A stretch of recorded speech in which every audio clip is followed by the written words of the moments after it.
കൂടുതൽ വാർത്തകളും വീഡിയോകളും കാണാൻ ഈ ചാനൽ സബ്സ്ക്രൈബ് ചെയ്യുക. കൂടെ ബെൽ ബട്ടൺ അമർത്തുക. നമസ്കാരം. ഏഷ്യ ലൈവ് ടിവിയുടെ എപ്പിസോഡിലേക്ക് എല്ലാ മന്യപ്രേക്ഷകർക്കും സ്നേഹം നിറഞ്ഞ ഹൃദയം നിറഞ്ഞ സ്വാഗതം. ഇന്നത്തെ നമ്മുടെ വിഷയം അകാല മരണപ്പെട്ട പങ്കാളിക്ക് പകരം മറ്റൊരാളിനെ സ്വീകരിക്കുമ്പോൾ ശ്രദ്ധിക്കേണ്ട കാര്യങ്ങൾ. നമുക്ക് പഴയ കാലത്തൊക്കെ ആയിരുന്നു ഭർത്താവ് മരിക്കുമ്പോൾ ഭാര്യ തീച്ചാടി സതി എന്ന് പറയുന്നതൊക്കെ വർഷങ്ങൾക്ക് മുമ്പേ നിർത്തലാക്കിയതാണ്. ഇപ്പം ഭാര്യ മരിച്ചാലും ഭർത്താവ് മരിച്ചാലും ഇപ്പം ജീവിത പങ്കാളിയാണ്. അവർക്ക് ബാക്കി അങ്ങോട്ട് ആയുസ് കിടക്കുക. ചിലപ്പം ഭർത്താവ് മരിച്ചെങ്കിൽ ഭാര്യയ്ക്ക് പ്രത്യേകിച്ച് ജോലിയൊന്നും കാണത്തില്ല, മക്കളൊക്കെ കാണും. ഇവർക്കൊരു അന്തണം ഇല്ലാതെ ജീവിക്കാൻ പറ്റത്തില്ല. ചിലപ്പം ഭാര്യ മരിച്ചതെങ്കിൽ ഭർത്താവിന് മുമ്പോട്ട് ജീവിക്കണം എന്നുണ്ടെങ്കിൽ ഒരു സ്ത്രീ ഇല്ലാതെ അവർക്ക് വീട്ടിലെ കാര്യങ്ങളായാലും ഒക്കെ നടക്കണമെന്നുണ്ടെങ്കിൽ കുഞ്ഞുങ്ങളെയൊക്കെ നോക്കണമെങ്കിൽ ഒരാളില്ലാതെ പറ്റത്തില്ല. ഒന്നുമില്ല, പ്രായമാകുമ്പോൾ അങ്ങോട്ടും ഇങ്ങോട്ടും ഒരു ആശ്രയമാവണമെങ്കിൽ ഒരു സ്ത്രീ അല്ലെങ്കിൽ ഒരു പങ്കാളി ഇല്ലാതെ പറ്റത്തില്ല. സ്ത്രീയോ പുരുഷന്മാരും ആയിക്കോട്ടെ. അപ്പൊ അങ്ങനെയുള്ള ഈ ദുർമരണം സംഭവിക്കുന്ന ഒരു മനുഷ്യൻ, ഞാൻ നേരത്തെ പറഞ്ഞിട്ടുണ്ട് 120 വയസ്സ് വരെ ആയുസ് പറയുന്നത്. ഇപ്പോഴൊക്കെ 80 വയസ്സ് 90 വയസ്സ് വരെ പോലും ജീവിച്ചിരിക്കുന്നില്ല. എന്നാൽ 100 വയസ്സ് നമ്മൾ പരമായുസ് കൂട്ടിയാൽ പോലും പകുതി 50 വയസ്സിൽ താഴെയുള്ള മരണങ്ങൾ മിക്കതും ദുർമരണങ്ങളുടെ ഗണത്തിലാണ് പെടുത്തുക. അത് ചിലപ്പോൾ ഈ പാമ്പ് കുത്തി മരിച്ചതാവാം, ഈ ആത്മഹത്യ ചെയ്തതാവാം, വണ്ടി ഇടിച്ച് മരിച്ചതാവാം, വെള്ളത്തിൽ മുങ്ങി മരിച്ചതാവാം, അങ്ങനെ ഏത് രീതിയിലായിക്കോട്ടെ. ആശുപത്രിയിൽ പോയി എന്തെങ്കിലും അറ്റാക്ക് ആവാം, ഇപ്പൊ ആരുടെയെങ്കിലും ഈ ഡോക്ടർമാരുടെ കയ്യബദ്ധം കൊണ്ട് മരിച്ചതാവാം, എന്ത് വിഷയത്തിൽ പ്രസവത്തിൽ മരിക്കുന്നു, അങ്ങനെ ഒരുപാട് വിഷയങ്ങളുണ്ട്. ഏത് രീതിയിൽ മരണപ്പെട്ടതായാലും വിഷം കഴിച്ചതോ ഏതും ആയിക്കോട്ടെ, അത് ദുർമരണമാണ്. 50 വയസ്സിൽ താഴെയുള്ള 50 വയസ്സിൽ മുകളിലുള്ള ദുർമരണം, വിഷം കഴിച്ച ദുർമരണം അല്ലെന്നല്ല ഞാൻ പറഞ്ഞത്.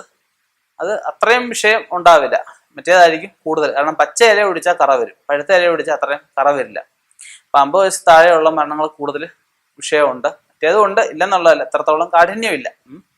അപ്പൊ അങ്ങനെയുള്ള ആ ദുർമരണപ്പെട്ട പങ്കാളിയെ നമ്മൾ മരിച്ച 1 വർഷത്തിന് ശേഷം, 1 വർഷം ആവാതെ അടുത്ത വിവാഹം കഴിക്കാൻ പാടില്ല. 1 വർഷത്തേക്ക് നമുക്ക് പുണ്യക്ഷേത്രങ്ങളിൽ ഒന്നും തന്നെ പോകാൻ പാടില്ല. 1 വർഷത്തിന് ശേഷം വേണം അദ്ദേഹത്തിന്റെ ക്രിയകളൊക്കെ വിധിപ്രകാരം തന്നെ ചെയ്യണം. മുറ തട്ടി 16 കഴിയുമ്പോൾ അസ്ഥി കൊണ്ട് ഒഴുക്കാൻ പാടില്ല. 1 വർഷം കഴിഞ്ഞിട്ട് അസ്ഥി കൊണ്ട് ഒഴുക്കാവും. 1 വർഷം കഴിഞ്ഞിട്ട് ആത്മാവിനെ എവിടെങ്കിലും ആവാഹിച്ച് ഇരുത്തണം, എവിടെങ്കിലും ഇരുത്തി വേണ്ട കാര്യങ്ങളൊക്കെ ചെയ്യണം. കാരണം ദുർമരണം സംഭവിച്ച ആ ഒരു അവസ്ഥയ്ക്ക് ജീവിക്കാൻ ആഗ്രഹങ്ങൾ ഒരുപക്ഷെ പൂർത്തിയാവാതെ, അല്ലെ ആഗ്രഹങ്ങൾ സഫലമാവാതെ വരുന്ന, അല്ലെ ആഗ്രഹങ്ങൾക്ക് ദ്വേഷം ഉണ്ടാകുന്ന അവസ്ഥയിലാണ് ഒരാൾ ഈ ചിലപ്പം സ്വന്തമായിട്ട് ആത്മഹത്യ ചെയ്യുന്നത്. ദുർമരണം സംഭവിച്ചായാലും ചില അവസ്ഥകളിലൊക്കെ ആഗ്രഹങ്ങൾ ഒരുപാട് കാണും. ആഗ്രഹങ്ങൾ ഒരിക്കലും മനുഷ്യനെ അവസാനിക്കുന്നില്ല. ഉണ്ടോ? ജീവിക്കാൻ പ്രേരിപ്പിക്കുന്ന അവസ്ഥ തന്നെ നമുക്ക് ഈ ആഗ്രഹങ്ങളാണ്. അപ്പൊ അങ്ങനെ ഒരുപാട് ആഗ്രഹങ്ങൾ കിടക്കുന്ന വ്യക്തി മരിച്ച ആ ആത്മാവിനാണെങ്കിൽ ഇവരുടെ സമ്പാദിക്കാൻ പറ്റുന്നില്ല. ഇവരുടെ ഈ സ്വാഭാവികമായിട്ടും കുറെ നാളെ കഴിയുമ്പോഴത്തേക്കും പങ്കാളി മരിച്ച വിഷമമൊക്കെ മറക്കും.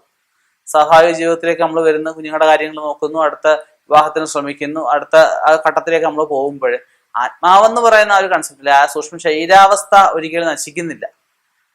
നമുക്ക് 3 നേരം വിശക്കുന്നത് ആത്മാവിനും വിശക്കും. അതിനു വേണ്ടുന്ന എവിടെങ്കിലും, അതായത് ദുർമരണം സംഭവിച്ചാകുമ്പോൾ അതിന് ഈ സ്വാഭാവിക മരണം സംഭവിച്ച അവസ്ഥയിൽ ആത്മാവിന് സംയോജിക്കാൻ പറ്റുന്നില്ല. ആ അവസ്ഥയിൽ അത് പ്രേതമായിട്ട് വരും, പ്രേതാവസ്ഥ കൈവരിക്കും. പിന്നെ നമുക്ക് ദോഷമേ ചെയ്യുള്ളൂ, പിന്നെ ഗുണം ചെയ്യില്ല. വീടെ ഒരാളെ പ്രശ്നം വെക്കാൻ വന്നു, അവർക്ക് 34 വയസ്സുണ്ട്, ഭർത്താവ് ഒരു ആക്സിഡന്റിൽ മരിച്ചുപോയി, ഒരു കുട്ടിയുണ്ട്. ഇവര് വേറെ ആളെ 2 വർഷം കഴിയുമ്പോഴത്തേക്ക് വിവാഹം കഴിച്ചു കഴിയുമ്പോഴത്തേക്ക് എന്നും ഭർത്താവിന്റെ ഉപദ്രവമാണ്. ഇവരുമായിട്ട് ദാമ്പത്യമായിട്ട് ഇവർക്ക് ജീവിക്കാൻ കഴിയുന്നില്ല. എന്നും അങ്ങോട്ടും ഇങ്ങോട്ടും ജാതകമൊക്കെ നോക്കിയാണ് വിവാഹം നടത്തിയത്. എന്നിട്ടും അങ്ങോട്ടും ഇങ്ങോട്ടും കലഹത. ഇവർക്ക് ഭർത്താവിനാവുമ്പോൾ ഇവരെ കാണുന്ന തലവേദന വരിക, അങ്ങോട്ടും വീട്ടിലോട്ട് ഭർത്താവിന് കയറണമെന്നേ തോന്നുന്നില്ല. നമ്മൾ പ്രശ്നം നോക്കിയപ്പോഴത്തേക്ക് ഇതുപോലെ ദുർമരണപ്പെട്ട ആദ്യ ഭർത്താവിന്റെ വിഷയം കാണിച്ചു.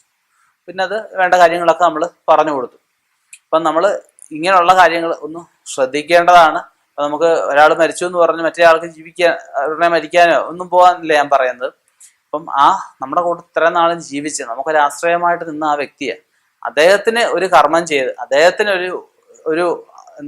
ഒരു ആശ്വാസമാക്കിയതിന് ശേഷം നമ്മളൊരു വിവാഹത്തിന് പോകുന്നത് നന്നായിരിക്കും.